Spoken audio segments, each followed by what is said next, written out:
প্ৰেমৰ অভিশপ্ত প্ৰতিবিম্ব দ্বিতীয় খণ্ড। ফোনৰ বিপৰীত দিশৰ পৰা এক অচিনাকি পুৰুষৰ কণ্ঠ ভাহি আহিল।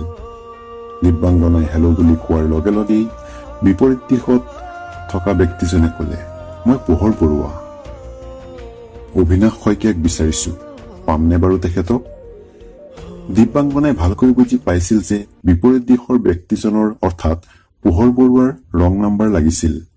কিন্তু ৰং নাম্বাৰ বুলি কোৱাৰ লগে লগে যে ফোনৰ সংযোগ বিচ্ছিন্ন কৰি দিব, সেইবাবেই দিব্যাংগনাই পোহৰ বৰুৱা নামৰ সেই অচিনাকি ব্যক্তিজনৰ বিভিন্ন প্ৰশ্ন সুধি অতিব্যস্ত কৰি তুলিছিল।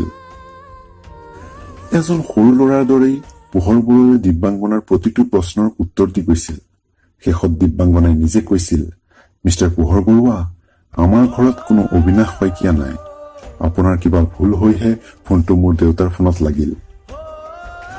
অকে বুলি কৈ পোহৰ বৰুৱাই ফোনৰ সংযোগ বিচ্ছিন্ন কৰিলে। কিয় জানো অজানিতে তাইৰ চঞ্চল মনটো আৰু বেছি চঞ্চল হৈ উঠিল।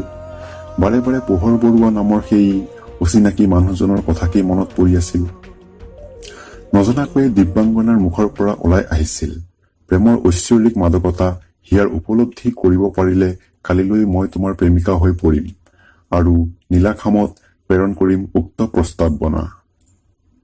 দিব্যাংগনাই ভাবিবলৈ বাধ্য হৈছিল, কিয় বাৰু তাইৰ সেই অচিনাকি মানুহজনৰ কথা ইমানকৈ মনত পৰিব লৈছিল। তাই নিজেই নিজক প্ৰশ্ন কৰিছিল, এয়া প্ৰেম নহয়তো? এনেকৈয়ে দিনবোৰ পাৰ হৈ গৈছিল। দিব্যাংগনাৰ পোহৰ বৰুৱাৰ প্ৰতি আকৰ্ষণ বেছিহে বৃদ্ধি পাবলৈ ধৰিলে। তথাপিও তাই নিজক বুজাইছিল এনেদৰে, পোহৰ বৰুৱা, ক'ৰ মানুহ, কি কথা একো নাজানো। অকল মানুহ এজনৰ মাত শুনি প্ৰেমত পৰে নেকি?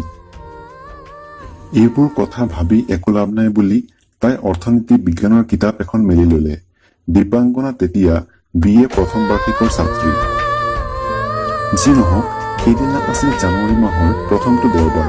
সময় তেতিয়া পুৱা 10 বাজি কেইমিনিটমান গৈছে।